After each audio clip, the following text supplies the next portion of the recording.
આર્યાસ્તમનુસૃત્યેવ સર્વ એવ વ્રતોત્સવા.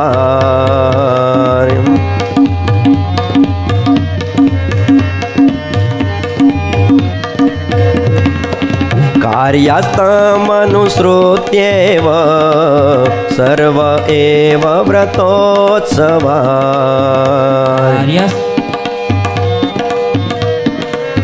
સર્વ એવ વ્રતોત્સવા.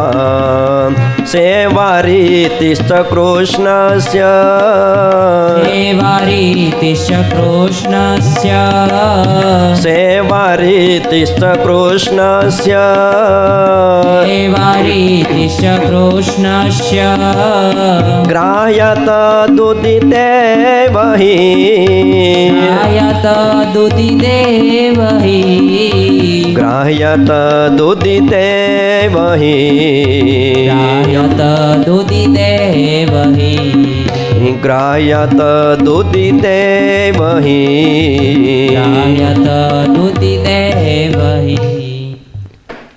શ્લોક તો ઘણી વાર આપણે સાંભળ્યો, વાંચ્યો, પણ સ્વામિનારાયણ ભગવાનની જે બીજા પ્રત્યેની દ્રષ્ટિ છે ને એ આ શ્લોકમાંથી ખ્યાલ આવે છે.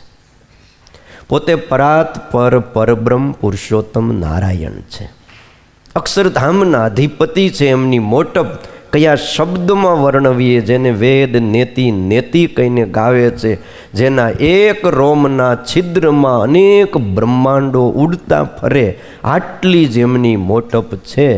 પણ જ્યારે વલ્ભાચાર્યની વાત લખી, પુષ્ટિ માર્ગના સંસ્થાપક, ભક્તિના પ્રવર્તક આચાર્ય,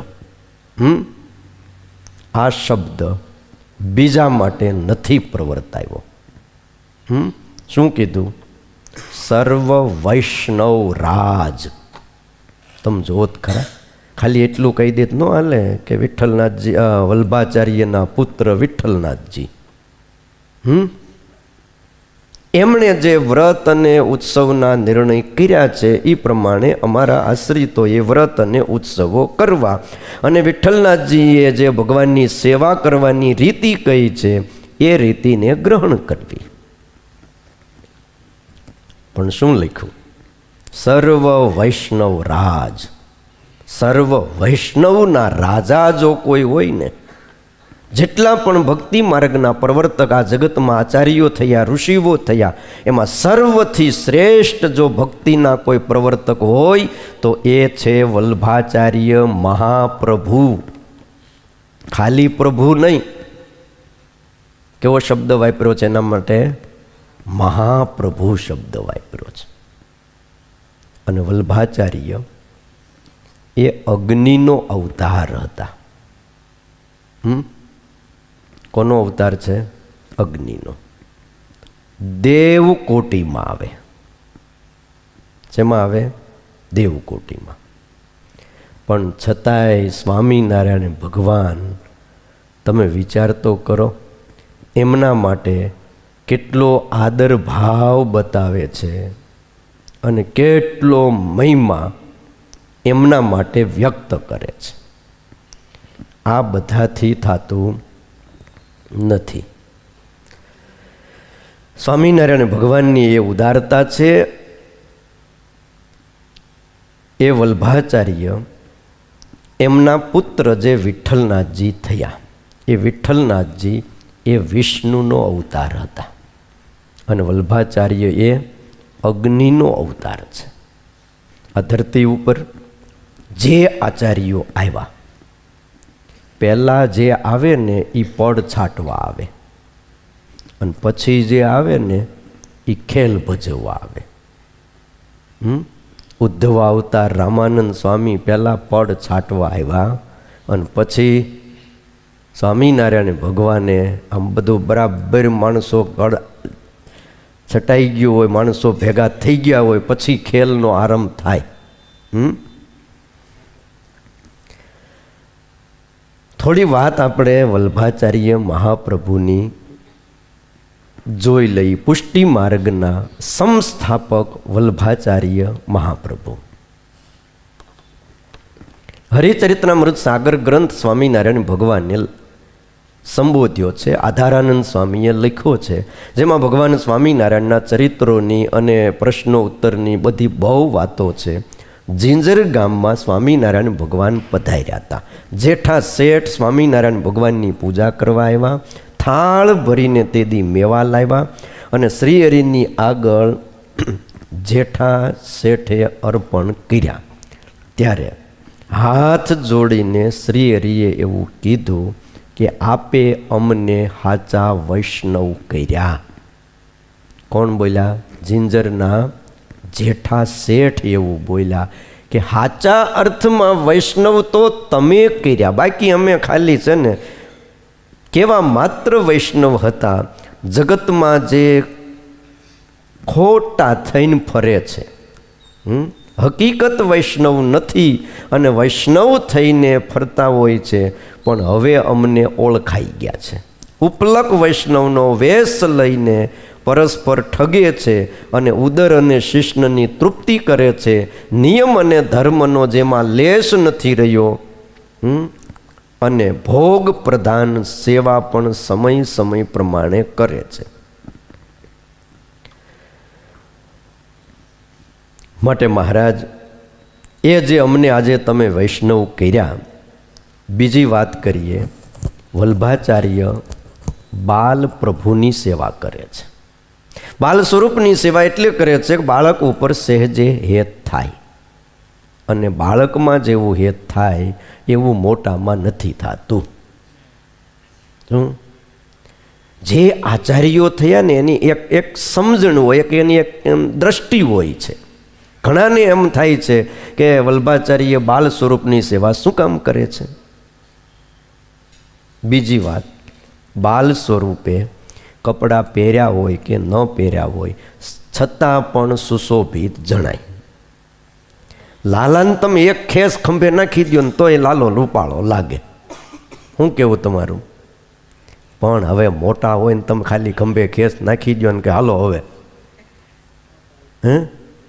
એટલે વલ્ભાચાર્ય મહાપ્રભુએ બાલ સ્વરૂપની સેવા સ્વીકારી. બીજું, બાળક કોઈ યોગ્ય કે અયોગ્ય ચેષ્ટા કરે પણ કોઈ એનો અવગુણ જોતા નથી. ભગવાન કૃષ્ણએ બાલ સ્વરૂપે માખણની ચોરી કરી, પણ કોઈ ગોપીઓને એવું ન થયું કે કૃષ્ણએ અમારા ઘરમાંથી આવીને ચોરી કરી. ઠીક છે, લીલાનો પ્રકાર છે કે મા યશોદાને ફરિયાદ કરી કે લાલો અમારા ઘરમાંથી ચોરી જાય છે, પણ એ એને હેત હતું. ફરિયાદ કરવા પણ કૃષ્ણના દર્શન કરવા આવતી હતી કે હાલો આ બાને જવાય તો ખરું, નકર મા યશોદા ઘરમાં આવવા ન દે. પણ ફરિયાદ કરવા આપણે બધી ભેગી થઈને જઈને એ બાને લાલાનું દર્શન થાય અને બે વાતો થાય. બાળક સ્વાભાવિક રીતે જે ક્રિયા કરે છે ને એ મનુષ્યને ગમી જાય છે, અને મનુષ્ય માત્રની વૃત્તિ બાળકમાં વગર લોભાવે લોભાઈ જાય છે. અને બાળક થઈને કાંઈ અનીતિ કરે તો પણ કોઈને અવગુણ નથી આવતો. બાળકનું નખશીખ રૂપ જોયા પછી પણ તે બાળક જોનારાને નિર્દોષ લાગે છે. શું સ્વામિનારાયણ ભગવાને વિચારો આપ્યા છે. તમે નખશીખ બાળકને જોયા પછી બાળક કેવું લાગે છે? નિર્દોષ લાગે છે. જગતમાં જે બાળક કહેવાય છે તેમાં સૌનું મન લોભાઈ જાય છે, અને બાળકનું કોઈ એવું આચરણ નથી હોતું કે જે જોઈને લોકોને તેમાં અણગમો થાય. એ મોઢામાં હાથ નાખીને તમે જમતા હોય ત્યાં વાટકામાં હાથ નાખે ને તોય કોઈને અણગમો ન થાય. થાય? બોલો શું કામ? બાળક નિર્દોષ છે. બાળકમાં દેખતા મોટી ઉંમરના મનુષ્ય ચાહે એવું આચરણ કરે.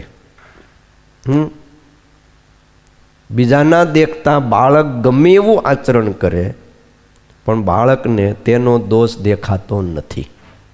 યા તો મોટી ઉંમરનો વ્યક્તિ ગમે એવું આચરણ કરે, સારું કરે મોડું કરે, પણ છતાંય બાળકને સામેવાળાનો દોષ દેખાતો નથી. એટલે બાળક નિર્દોષ છે. બાળકના એ બધા ગુણો છે. બાલ્ય અવસ્થામાં લાલજી અપાર સમર્થ હતા. અને પૂતનાનો એણે ઉદ્ધાર કરી દીધો. વલ્ભાચાર્ય મહાપ્રભુ પણ ઘણા બળશાળી હતા, સ્વામિનારાયણ ભગવાન કહે છે હવે. અને બાલલાલજીમાં એવા અનંત ગુણ જ્યારે વલ્ભાચાર્ય મહાપ્રભુએ જોયા ત્યારે એમણે બાલ સ્વરૂપની સેવા સ્વીકારી અને એમનું પ્રવર્તન કર્યું.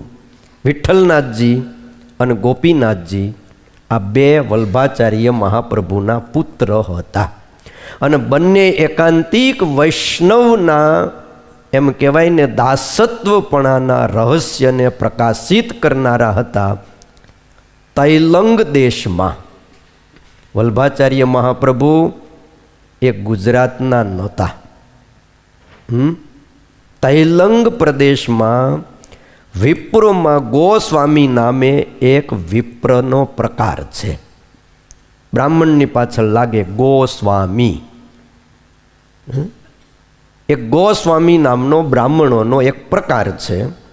એ ગોસ્વામીના કુળમાં લક્ષ્મણ ભટ્ટ નામના એક બ્રાહ્મણ થયા અને પોતાની પત્નીની સાથે તીર્થમાં ફરતા ફરતા કાશી આવ્યા અને પછી કાશીમાં જ વસી ગયા. કયા દેશના? તૈલંગ દેશના બ્રાહ્મણો. લક્ષ્મણ ભટ્ટ અને એના પત્ની, એને 7 માસનો ગર્ભ હતો અને કાશીમાં રાજસત્તામાં ઉપદ્રવ થયો.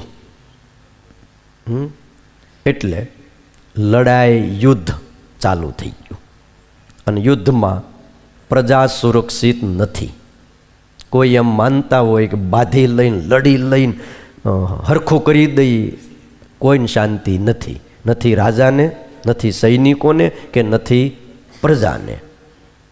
એટલે લક્ષ્મણ ભટ્ટ અને એના પત્ની સુરક્ષિત સ્થાનની શોધ કરતા કાશીમાંથી નીકળી ગયા, કહેતા જતા રહ્યા કે જ્યારે આ દેશમાં નિરુપદ્રવ થશે, કહેતા ઉપદ્રવ રહિત દેશ થશે, ત્યારે આપણે પાછા આવીને કાશીમાં વાસ કરશું. હવે એમાં ગર્ભને 10 મહિના થઈ ગયા અને બાળકને પુત્રનો જન્મ થયો. 9મા મહિના પછી 10મો મહિનો બેહે એટલે બાળકનો જન્મ ઓછા વત્તા દિવસોમાં થાય. સંમત વિક્રમ 1535ની સાલ છે. ઉત્તરાયણનો સૂર્ય હતો. વૈશાખ વદી એકાદશીને રવિવારે ઘનિષ્ઠ નક્ષત્રમાં વલ્ભાચાર્ય મહાપ્રભુનો અગ્નિના અવતારનો જન્મ થયો. જોનારાને આ બાળક વલ્લભ લાગતું હતું. વલ્લભ એટલે પ્રિય લાગતું હતું. એટલે નગરના લોકોના મન પોતા તરફ ખેંચતા હતા અને માતા પણ પોતાની ઢળતી ઉંમરે એનો જન્મ થયો એટલે માતાને પણ આ દીકરો બહુ વલ્લભ કહેતા વાલો લાગ્યો એટલે એમનું નામ શ્રી વલ્લભ એવું રાખ્યું. નામ બહુ સારા જો. અને બાળક સૌના મનને ભાવી ગયો. નગરની સ્ત્રીઓ એને દેખતી તો પ્રેમ ભાવથી એને રમાડતી અને બાળકને જ્યારે 8 વર્ષની ઉંમર થઈ ત્યારે યજ્ઞોપવિત સંસ્કાર આપ્યો અને એ વખતે સૂતેલા પિતા લક્ષ્મણ ભટ્ટને સ્વપ્ન આવ્યું.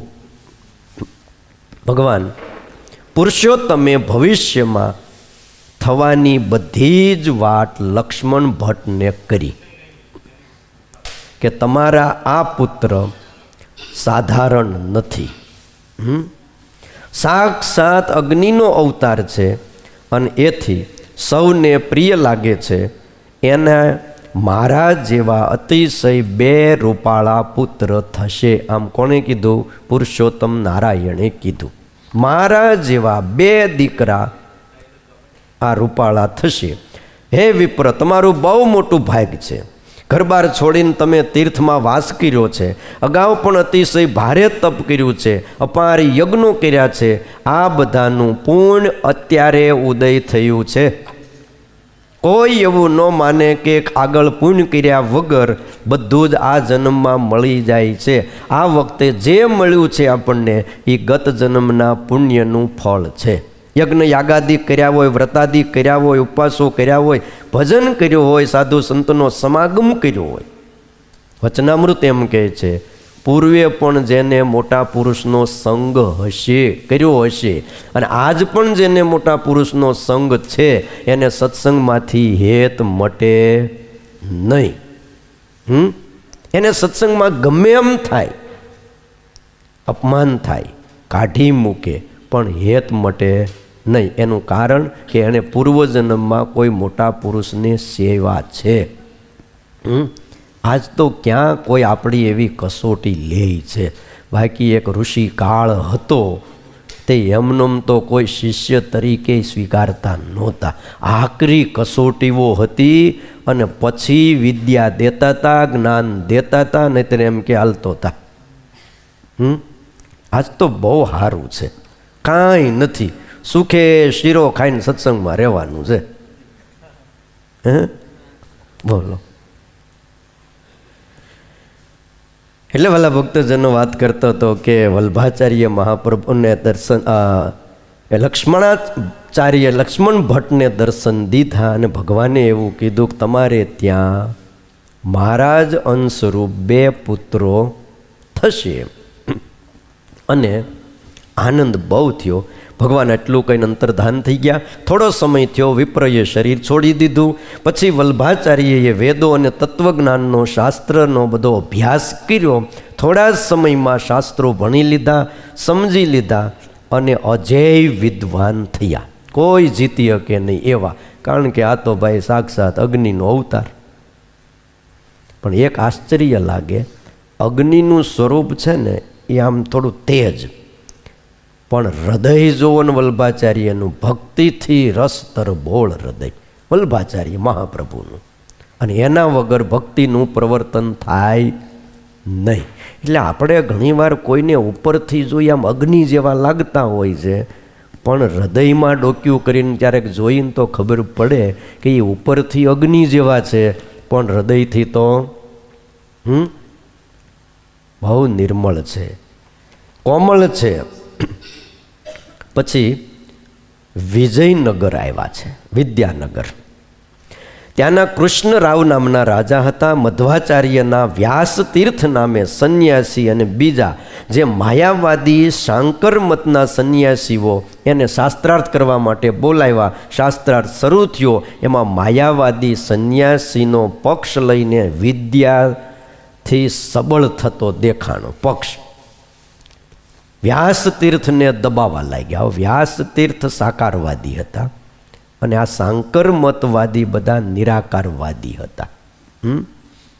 એટલે વલ્ભાચાર્ય ત્યાં બેઠા હતા. એમને એમ થયું કે આ તો સાકાર ભગવાનને માનનારા વ્યાસ તીર્થ, અને જો એને દબાવતા હોય તો મારે એનો પક્ષ લેવો જોઈએ. અને એની તરફથી શાંકરવાદી માયાવાદી એની હારે શાસ્ત્રાર્થ કર્યો અને શાસ્ત્રાર્થમાં શાંકર મતના અનુયાયીને હરાવ્યા. જુઓ ભાઈ, આમાં હાર જીત અને શાસ્ત્રાર્થ થાય ને એમાં એકબીજાના મતની ઉપર આક્ષેપો પ્રક્ષેપો આ બધું જ થાય. આ તમારું ખોટું છે. તમે જેમ ભગવાનને કહો છો કે આકાર નથી તો એ વાત ખોટી છે. તમે એમ કહો છો કે ભગવાન હાથ પગ નથી ને આંખો નથી ને નિરાકાર છે, તો એના પ્રમાણો આપીને જો જે માને છે ને એને તો 100% સાચું જ લાગે. જે નિરાકાર ભગવાનને માનતા હોય એ એમ જ કે ભગવાનને આકાર નથી. તમે લાખ કથા કરો તો એ ફરે નહીં. એના મતે એ સાચા છે, પણ હકીકતમાં જુઓ કે જેની દ્રષ્ટિ પહોંચે છે તો એના મતે ભગવાન સાકાર છે અને સાચા છે. પણ હવે એ કહેવા જાય તો ઓલા માને? ન માને. દરેક બાબતમાં આજે આપણને એક વાત આપણા જીવનમાં કાંઈક નક્કી થઈ મા બાપ, એટલે આપણને એમ જ લાગે હું સાચો છું, મારો મત સાચો છે, હું જે સમજું છું, મારો જે સિદ્ધાંત છે એ બરાબર છે, આ બીજાનો ખોટો છે. પણ સત્યનો સ્વીકાર જે આત્માનંદ સ્વામીએ કર્યો, આત્માનંદ સ્વામી ભગવાનને નિરાકાર માનતા હતા. અને રામાનંદ સ્વામી જે દી એમની પાસે આવ્યા, 8 વર્ષની ઉંમર ઘર છોડીને નીકળ્યા હતા, તીર્થમાં ફરતા ફરતા ફરતા આત્માનંદ સ્વામીને મળ્યા ત્યારે કદાચ 15-16 વર્ષની ઉંમર હોય રામાનંદ સ્વામીની. આપણે અહીંયા ભાવનગરમાં તળાજા પાસે ગોપનાથ મહાદેવ કહેવાય છે, ત્યાં ગોપી ભટ્ટ ને આ બધા હતા, એમનો ભેટો થયો ને પછી મળ્યા ને કીધું મારે તમારી ભેગું રહેવું છે, મને વિદ્યા ભણાવો અને ભગવાનની ઉપાસના કરાવો અને ભગવાનનું દર્શન કરાવો. તો કે અહીંયા રહે. પછી વિદ્યા ભણાવી અને સ્થિતિ કરાવી, સમાધિ સુધીની સ્થિતિ કરાવી દીધી આત્માનંદ સ્વામીએ. અને સમાધિમાં તેજ દેખાણું એટલે સમાધિમાંથી જાગ્યા. જાગીને કીધું ગુરુદેવ ભગવાન ક્યાં? આ મને તેજ દેખાણું, ભગવાન ક્યાં છે? તો બેટા આ તને દેખાય છે ને એ જ ભગવાન છે, બીજું કાંઈ ભગવાન જેવું છે નહીં. આ દેખાય છે એ જ ભગવાન છે. હવે તમે મને કહો, તમને હું કહું કે ભગવાન તેજ રૂપ છે, આમાં તમે એક કોઈ માનો? શું કામ ન માની? કે આપણને ગળથુથીમાં સાકાર ભગવાનની ઉપાસના છે. હવે જે ઉદ્ધવનો અવતાર હતા, ભગવાન કૃષ્ણની હારે વર્ષો સુધી રહ્યા હતા, જેણે માણ્યા હતા, જાણ્યા હતા, અનુભવ્યા હતા, હૃદયમાં જે સાક્ષાત દેખતા હતા. હવે એ ઉદ્ધવનો અવતાર રામાનંદ સ્વામી, એને ઓલા સામે મોટા પંડિત, એ કાંઈ જેમ તેમ નહોતા. માથે અંગૂઠો મૂકે ને તો સમાધિ કરાવી દેતા હતા. આત્માનંદ સ્વામી એટલે કોઈ સામાન્ય વિભૂતિ નહીં, એવા પુરુષ હતા. બોલો, આમ વીછી હાલ્યા જતા હોય ને, વીછી હારે દરબારો હોય ને ક્ષત્રિયો, એ કે લઈ લો કોકનું ધન હાલ્યું જઈશ, ગાડા ભરીને જઈશ, ધન લઈ લો ધન. વીછી હાલ્યા જતા હોય, લેવાય? કોઈ લેવા માટે હેઠો ન ઉતર્યો ઘોડા ઉપરથી. તો આત્માનંદ સ્વામી કે તો હું લઈ લઉં છું. પછી કહેતા નહીં કે અમને આપો અમારો ભાગ આમાં. આત્માનંદ સ્વામી હેઠા ઉતર્યા ને એક એક વીછીને પકડીને ઓલું કાગળના શું કહેવાય કપડાની કોથળી જે હતો ભરી લીધા અને એ પાવરામાં મૂકીને હાલતા થઈ ગયા.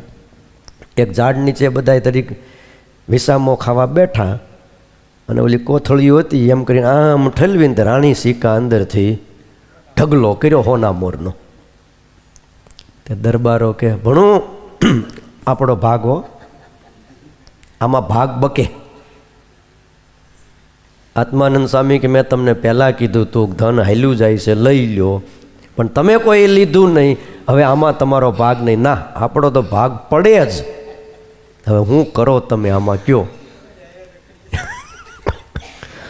તમારી હારોહાર રહી છી, ભાગ ન આપો અમને કે? હે? એ આત્માનંદ સ્વામી કે તો લઈ લ્યો, જાઓ. અને જ્યાં લેવા ગયા ત્યાં તો ભાઈ ઠાકરિયા વીસીઓ આમ કરીને વાહેથી પૂછડું ઊંચું કર્યું, બધા વૈયા ગયા, ધન વયું ગયું હાલીને. બોલો, આવા સમર્થ આત્માનંદ સ્વામી, કોઈ સામાન્ય નહીં. પણ તોય રામાનંદ સ્વામીએ કીધું ગુરુદેવ હું કૃષ્ણની હારે રહેલો છું, મેં જોયા છે, જાણ્યા છે, માણ્યા છે, અને તમે એમ કહો છો કે ભગવાન નિરાકાર છે, આ વાત ખોટી છે, જાઓ. ના બેટા, તને જે દેખાય છે ને તે જ એ જ ભગવાન છે.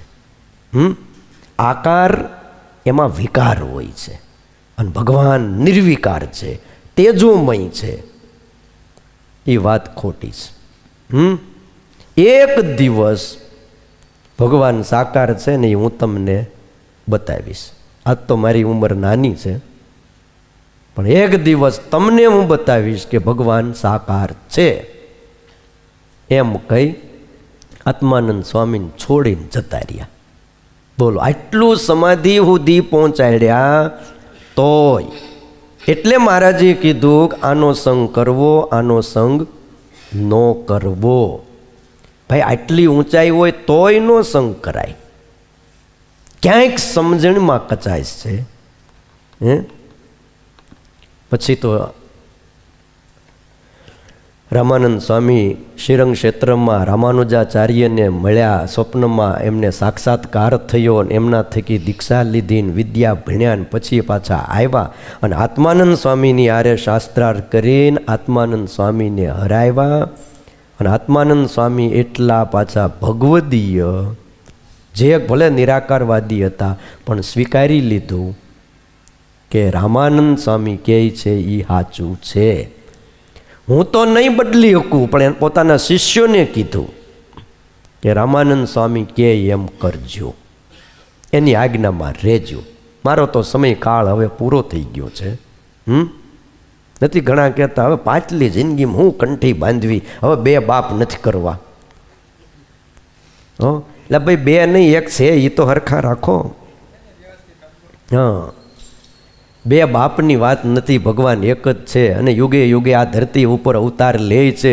સારું હોય એટલું સ્વીકારી લ્યો, આપણું જ છે. જોન સ્વામિનારાયણ ભગવાને વૈષ્ણવોમાં જે વલ્ભાચાર્યમાં જે સેવા રીતિ પૂજા રીતિ સારી હતી, તો સ્વામિનારાયણ ભગવાને સ્વીકારીને આશ્રિતોને કીધું કે અમારા આશ્રિતોએ જે કાંઈ સમય ઉત્સવ, એકાદશીના વ્રતના ઉપવાસના નિર્ણય કરવા, એકાદશી 11ના દિવસે જ કરવી, 12ના દિવસે કરવી કે દશમના દિવસે કરવી, આ બધા નિર્ણયો આજ પણ આપણે વલ્ભાચાર્યની સેવા રીતિ પ્રમાણે કરીએ છીએ. સારું હોય એટલું બધું સ્વીકારવું જોઈએ. કોઈ આપણને એમ કહે ને કે ભગત જરાક મુખ ઉપર ડાઘો છે તો પછી અરીસો ગોતવા ન જવાય, સામેવાળાએ કીધું જરા મોઢું ધોઈ નખાય. પછી ન્યા તત કરવા જાય, મારા મોઢે ડાઘો હોતો છે. એટલે ભાઈ તમારા મોઢે હું બધાને મોઢે હોય છે. આ સત્સંગ દર્પણ જેવો છે. આત્માનંદ સ્વામી જેટલી ઊંચાઈએ પહોંચેલા વ્યક્તિઓ પણ રામાનંદ સ્વામી એટલે હાવ નાના, એની આગળ તો એમ કહેવાય ને છોકરા જેવા ગણાય. તોય એની વાત પણ એમણે સ્વીકારી અને જીવનમાં પરિવર્તન લાવ્યા. અને જે પરિવર્તન લાવ્યા એ મુક્ત થયા, અને જે બદલાણા નહીં એ એમને બધ રહ્યા. હા, જો આપણે કોઈએ દુઃખી થવાની જરૂર નથી. હું કે તમે, આપણે આટલા જન્મો લીધા પણ આપણે પરિવર્તન કર્યું નહીં, આપણે બદલાણા નહીં. એટલે 2025ની સાલમાં પણ આપણે અહીં સહી, અને હજી નહીં બદલાઈએ તો હજી પાછા 3025માં આપણે હશું. 2025માં નહીં પણ 100 વર્ષ પછી પણ આપણે પાછા જન્મ લેશું જો બદલાઈ ગયા. ભગવાન અને સંતના વચને શાસ્ત્રોના આધારે આપણે જો આપણા જીવનમાં પરિવર્તન લાવ્યા, પરિવર્તનને જ મુક્ત અવસ્થા કહેવાય છે. મુક્ત થવું એટલે શું? કે જે બદ્ધ અવસ્થામાં હતા એમાંથી એનું પરિવર્તન થઈ ગયું, એ સ્વભાવો એને છોડી દીધા અને મુક્ત થયો. એટલે વાલા ભક્તજનો વાત એ કરતો હતો, વલ્ભાચાર્ય મહાપ્રભુએ વ્યાસ તીર્થનો પક્ષ લઈ માયાવાદી સંન્યાસીને જીત્યા. રાજાએ બહુ ધન આપ્યું, સત્કાર કર્યો, અને પછી જે ધન હતું એના 3 ભાગ કર્યા. જુઓ તમે, વલ્ભાચાર્યએ 3 ભાગ કર્યા. 2 ભાગ સંન્યાસીને આપ્યા, 2 ભાગ, અને 1 ભાગ પોતાની પાસે રાખ્યો. બોલો, હે? જે સંન્યાસીને હરાવ્યા હતા એને 2 ભાગ ધન આપ્યું. આ ક્યાં ભક્તપણું મળે, તમે જુઓ ખરા. હે? અને પછી વલ્ભાચાર્યની માતાએ, પિતા તો વયા ગયા હતા લક્ષ્મણ વિપ્ર ધામમાં, માતાએ વિવાહ કરાવ્યો. વલ્ભાચાર્યને 2 પુત્રો થયા. મોટા ગોપીનાથ એનું નામ હતું, અને નાના હતા એ વિઠ્ઠલનાથ હતા. વિઠ્ઠલનાથ ભારે સમર્થ હતા. કેટલાક નર નારીઓનો ઉદ્ધાર વિઠ્ઠલનાથજીએ કર્યો છે. વલ્ભાચાર્યએ પણ સમર્થ વિદ્વાન જાણી સંન્યાસી બાસ તીર્થે બોલાવ્યા અને મધ્વાચાર્યની ગાદી ઉપર તમને સ્થાપન કરીએ. અને એ સમયે આચાર્ય વિષ્ણુ સ્વામીના મતના જે પંડિત હતા બિલ્વ મંગળ, એમણે કીધું અમે તમને વિષ્ણુની ગાદી ઉપર સ્થાપન કરીએ. 2 જણા ભેગા થયા. મધ્વાચાર્યના જે સંસ્થાપક કે તમને મધ્વાચાર્યની ગાદી ઉપર બેસાડીએ, ત્યારે બિલ્વ મંગલ જે હતા એમણે કીધું તમને વિષ્ણુની ગાદી ઉપર બેહારીએ. તમારા લાલ કહેતા પુત્ર વિઠ્ઠલનાથ એ વિષ્ણુનો અવતાર છે, અને પોતાના માતા યશોદાનો ભાવ લાવી એમનામાં તમે અપાર હેત કરો ને સેવા કરો. બાલકૃષ્ણમાં ભાવ રાખો છો અને હૃદયમાં ગોપીનો ભાવ રાખો અને લાડ લડાવી, અને તમે જો તમારા જ પુત્રને સેવશો તો અંતે ગોલોક ધામને પામશો. આવી રીતની બધી વાતો વાલા ભક્તજનો સ્વામિનારાયણ ભગવાને જિંજર ગામમાં કરી હતી. આખું વલ્ભાચાર્યનું જીવન ચરિત્ર ટૂંકમાં એમના સદ્ગુણો સાથે આ વલ્ભાચાર્ય મહાપ્રભુ, આપણે વાત એની કરતા હતા. વલ્ભાચાર્ય સર્વ વૈષ્ણવરાજ શ્રી વલ્ભાચાર્ય નંદન શ્રી વિઠ્ઠલેશ કૃતવાન યમ વ્રતોત્સવ નિર્ણય.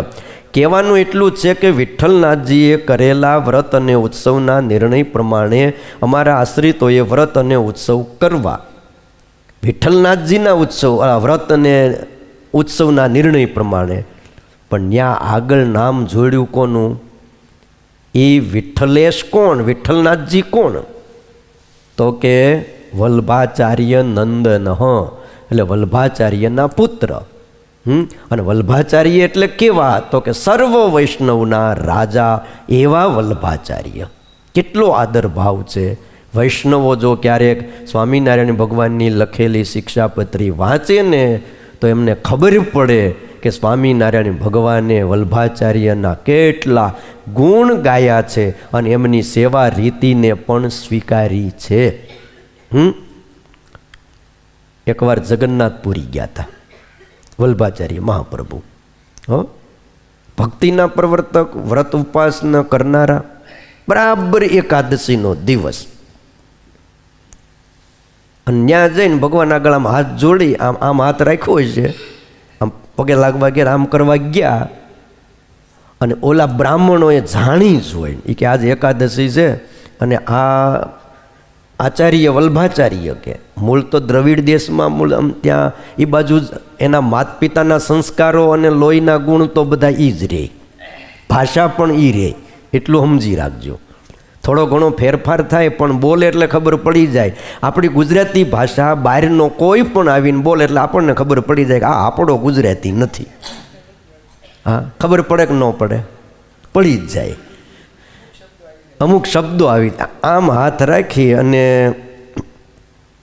સ્તુતિ કરતા હતા, ત્યાં ઓલાય પ્રસાદ મૂકી દીધો હાથમાં. હવે પ્રસાદ એટલે ભાતનો પ્રસાદ. હવે ભાતનો પ્રસાદ મૂક્યો, આંખ ઉઘડી, આજ તો એકાદશી.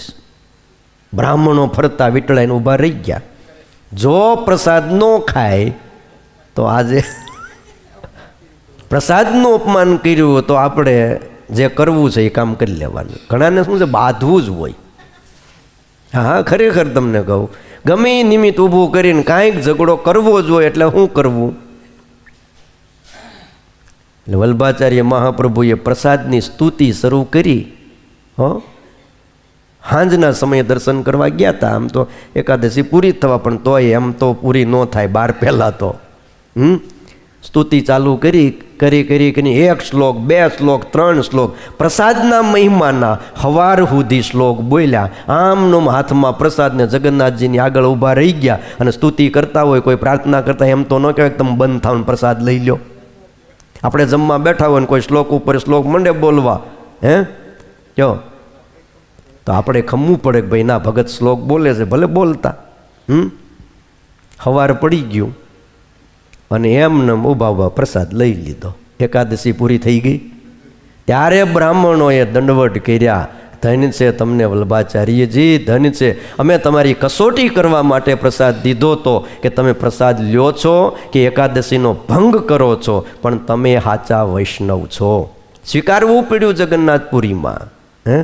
આ વલ્ભાચાર્ય મહાપ્રભુ એમના વ્રત અને ઉપવાસ એમના પુત્રએ કરેલા નિર્ણયો પ્રમાણે કરવા, એની બધી વાતો આવે છે. આજ તો આપણે ખાલી વલ્ભાચાર્ય મહાપ્રભુનો મહિમા જાણ્યો. હવે આ બધી વાતો ગજબની શિક્ષાપત્રી ભાષ્યોમાં લખેલી છે. આપણે શિક્ષાપત્રી વાંચીને આમનો 2 શ્લોક વાંચીને એમાંય છેલ્લે પૂજામાં ગોઠવી છે, એટલે ઉતાવળનો કોઈ પાર નહીં. પણ આ બધી વાતો સાંભળીએ ત્યારે આપણને પૂર્વે થયેલા આચાર્યનો મહિમા સમજાય, સ્વામિનારાયણ ભગવાનની મોટપ પણ સમજાય કે કેવી કેવી વાતો સ્વામિનારાયણ ભગવાન આપણા માટે લખી ગયા છે. વિશેષ વાતો આપણે આવતીકાલે સાંભળશું.